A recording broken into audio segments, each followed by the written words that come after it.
Hello friends, Rita सरकार की कहानी का शीर्षक है गवैया गधा।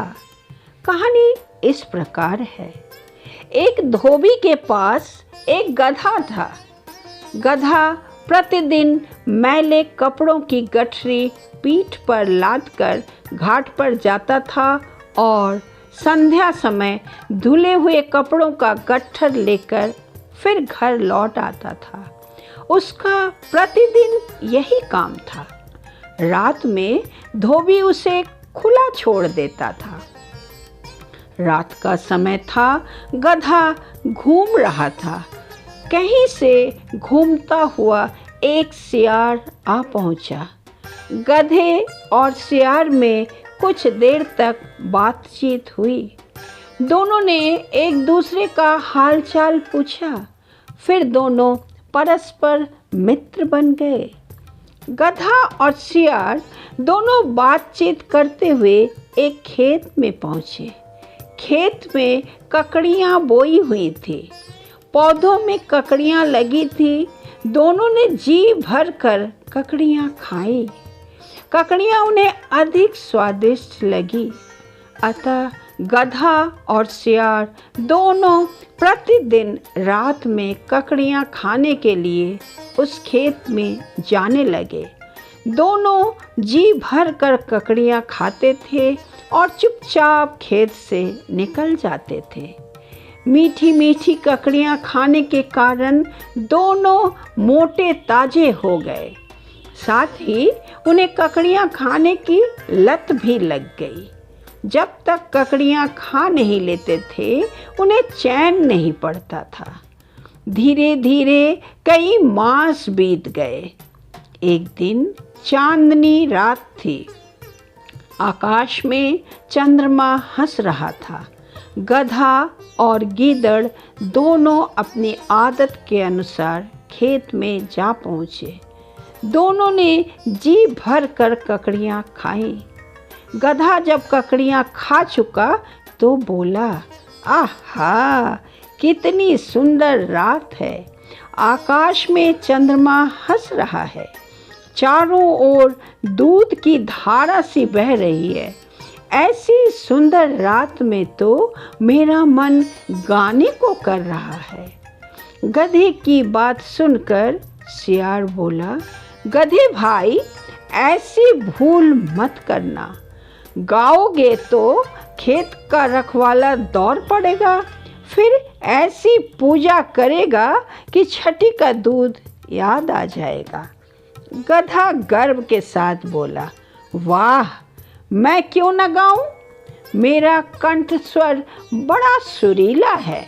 तुम्हारा कंठ स्वर सुरीला नहीं है, इसलिए तुम मुझे गाने से मना कर रहे हो।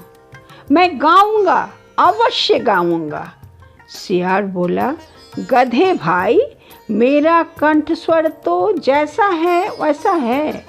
तुम्हारे सुरीले कंठ स्वर को सुनकर खेत का रखवाला प्रसन्न तो नहीं होगा, डंडा लेकर अवश्य दौड़ पड़ेगा। पीठ पर इतने डंडे मारेगा कि आंखें निकल आएंगी। पर सियार के समझाने का प्रभाव गधे के ऊपर बिल्कुल नहीं पड़ा। वह बोला, तुम मूर्ख और कायर हो। मैं तो गाऊंगा, अवश्य गाऊंगा। गधा सिर ऊपर उठाकर रेंकने के लिए तैयार हो गया। सियार बोला, गधे भाई, जरा रुको, मुझे खेत से बाहर निकल जाने दो, तब गाओ। मैं खेत से बाहर तुम्हारी प्रतीक्षा करूंगा। सियार अपनी बात समाप्त करके खेत से बाहर चला गया। गधा रेंकने लगा।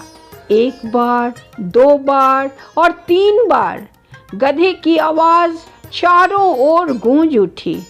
खेत के रखवाले के कानों में भी पड़ी।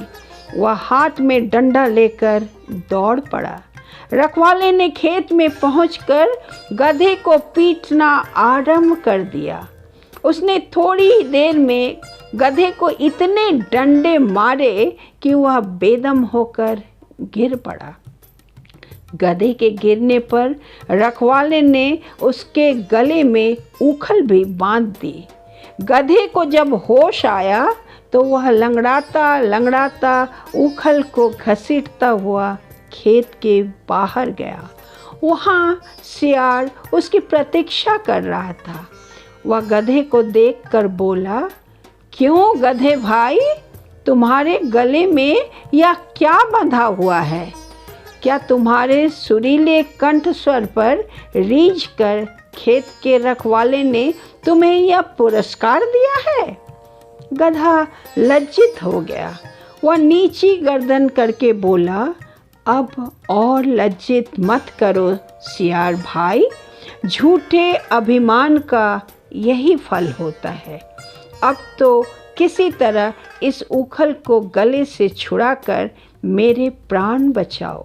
सियार ने रस्सी काटकर ऊखल को अलग कर दिया।